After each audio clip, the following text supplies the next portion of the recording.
안녕하십니까. 국민권익위원회 부패방지국 윤주현 사무관입니다. 공공기관의 부패행위자 처벌 정상화 방안에 대한 브리핑을 시작하겠습니다. 국민권익위원회는 그동안 공직사회에서 부패행위자에 대한 제19 감사기식의 온정주의적 처벌 관행이 존재한다는 지적에 따라 공공기관의 부패행위자 처벌 정상화 방안을 마련하여 중앙부처, 지자체, 시도교육청, 공직유관단체 등 1180여 개 공공기관에 권고하였습니다. 국민권익위원회가 지난해 10월부터 약 4개월에 걸쳐 공공기관 징계제도 운영 실태를 조사한 결과 2012년도 300만원 이상 부패행위를 저지른 자의 약 20%가 경징계 이하의 경미한 처벌을 받는 등 공공기관에서 부패행위에 대한 처벌 관대화 경향이 있는 것으로 나타났습니다. 상당수 공직유관단체에서 부패를 저지른 임직원에 대한 징계시효를 공무원 징계시효보다 짧게 규정하고 있었으며 의원면책 제한 규정이 없어 부패로 조사 수사를 받거나 징계 절차를 밟는 중 징계처분, 취업제한 등의 제재를 피하기 위하여 자진 사퇴하는 사례가 있는 것으로 조사되었습니다.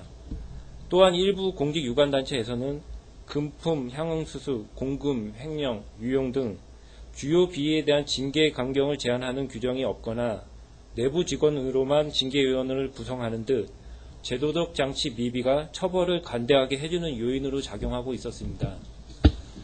한편 지방자치단체의 경우 부패행위자를 자체 적발해낸 비율이 18%에 불과하였고 상당수 공공기관에서는 부패행위자에 대한 형사고발 기준이 없거나 형식적으로 운영해 부패행위자에 대한 적발이나 처벌 노력이 미흡한 것으로 나타났습니다.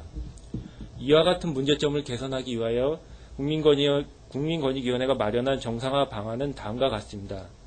먼저 공기업 등 공직유관단체에게는 금품, 향응수수, 횡령, 유용 등 부패행위에 대한 징계 감경을 제한하는 규정을 명문화하도록 하였고 비행위에 대한 징계시효를 공무원과 동일한 수준으로 연장토록 하였으며 부패행위자의 의원면직을 제한하는 듯 공직유관단체의 임직원에게도 공무원에 준하는 징계 시스템을 구축하도록 권고하였습니다.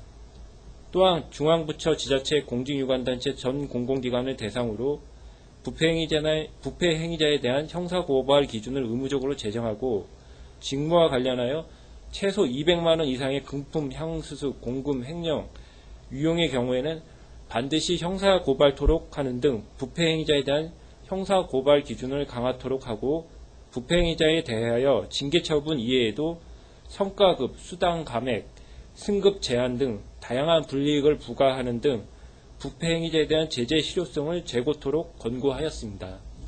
더불어 검찰, 경찰 등에 의한 외부 적발로 징계가 최종 확정된 부패공직자의 제재 현황은 개인정보를 제외하고 홈페이지에 공개토록 하여 제19 감사기식의 비정상적 처벌 관행을 개선하고 부패 예방 효과도 거둘 수 있도록 하였습니다.